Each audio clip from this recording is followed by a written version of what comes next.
Hey guys, Master Farr here, and I'm finally back with another custom. And today we're taking up something that I know I said I wasn't going to review, but here we're taking a look at something that I finally broke down and got. This is my take on Masterverse He-Man from He-Man and the Master of the Universe, Masterverse or Revelation. Now, I know what you're saying. Yes, I said I wasn't going to support these in any way, and I didn't until the show ended. Because as soon as the show ended, and I was tempted by how cool some of these looked, I just decided, you know what? It's not getting a season 3, and like all things considered, it's over. So might as well just get them. So yeah, I basically made this my perfect He-Man. It's essentially because I wasn't like I liked the regular He-Man and all, but it was just missing some things. Didn't look as good as it could have been. So yeah, I made this little guy. But enough rambling. Let's get out to the old gym man, and I'll show you what I've done. Okay, so starting off, we're just going to talk about what I've done with this figure now. Essentially, it's more or less a part swap between parts from the actual original He-Man and the Savage He-Man. As you can see, the main base of this figure, not noticed, based on the loincloth right here, it is actually from the Savage He-Man. The reason I want to use this version is because of the really excellent paint wash that really just brings out a lot of the details, as you can see right here, bringing in Savage He-Man.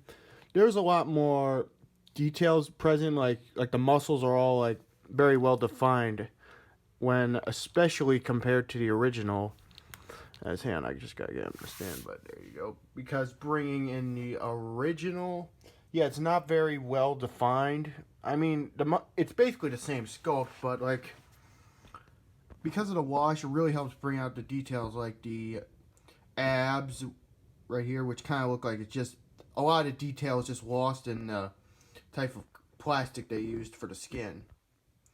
Also, as a bonus, the skin colors kind of essentially look the same under certain lighting. So yeah, bringing these guys off, I essentially started by heating up the feet, to get the feet off and replace them with feet from Faker, because I had a second one lying around. A lot of these parts actually are from Faker, as right here, the boots, which actually look really nice on this body. Like, it almost looks very premium. And the head sculpt, especially right here, you can see, just zooming it in, it's not the actual original He-Man. Rather, it's the one from Faker, as that one looked more, looked more serious. I'm probably still going to get the Wave 4 New Eternia version when that eventually comes out. But until then, this is a good thing. So, what I did with the head, actually, is I painted over the eyes, as on the original, they were red. Meant to signify it was Faker, but yeah, I essentially took some blue paint and just put a little dab over it. And I think it came out really nicely. It looks like he's stern yet heroic. As for the accessories, they also come from Faker. Now, no thing this might come from the actual He-Man, but no, it's actually from Faker. This gauntlet, it actually comes off on Faker, so I just figured, just use that. As you can see right here on the regular one, it is like glued into place. Like, that is solid. Yeah. There wasn't really much of a change for accessories per se. I basically kept the sword and shield and stuff, though. The main reason I used this one is because it had a bad shoulder, and like I think it might just be mine, because my other Savage He-Man, like, his shoulder is perfectly fine. Maybe just a bad luck QC thing on my end. On that, a little problem though is they definitely retooled the pecs, and the armor's not really sticking on. So I might do a little update to this once the New Eternia He-Man comes out. So I'll just put the armor on him, or just take the Origins armor and put the Origins head. Well, not the Origins head, the New Eternia head right here.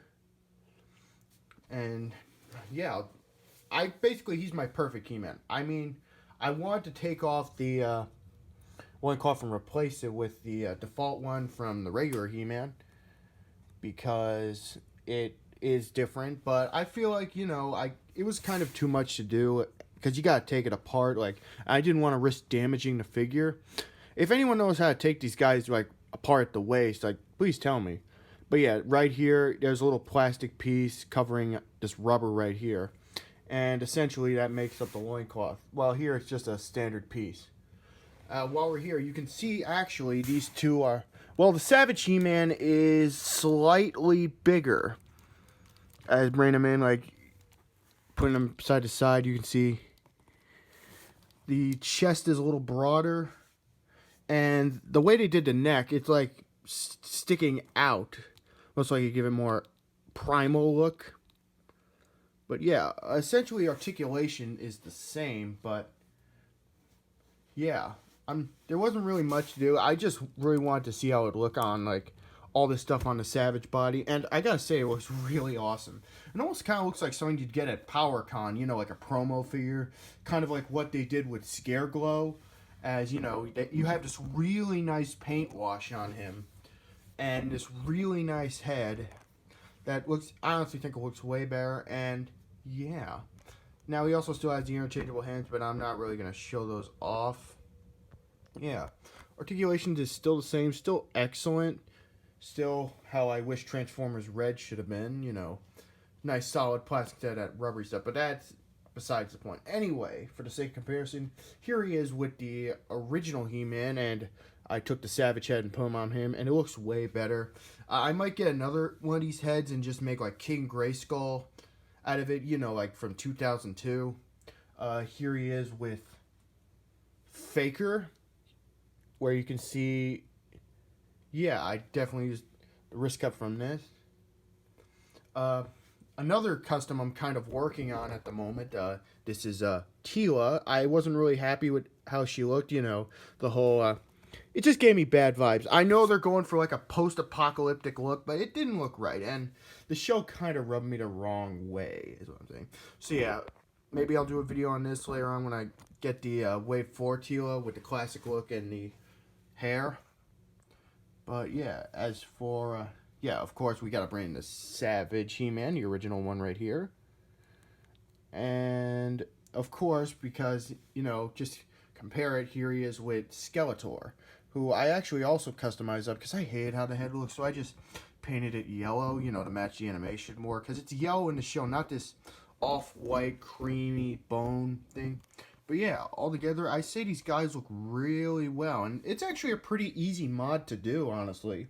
Maybe I'll do a video on it in the near future, but yeah, taking all these guys off to the side again, and just bring these Teela in here. They really look well together, and I gotta say, like, it's a shame the show sucked so much, because these figures are really cool and have a lot of custom potential, but that's neither here or there. But yeah, that's pretty much it for He-Man in a nutshell. But yeah, with all that being said, that's pretty much my take on He-Man, and I feel like, all things considered, it came out pretty well. It's a pretty easy mod to do. It really looks really nice, and I can't wait to do more mods in the future when more stuff comes out. But yeah, as for now, that's pretty much it. This is Master Farr sign off. Check out Everform Productions, link to that in the description below. Check out our store, and I will see you next time.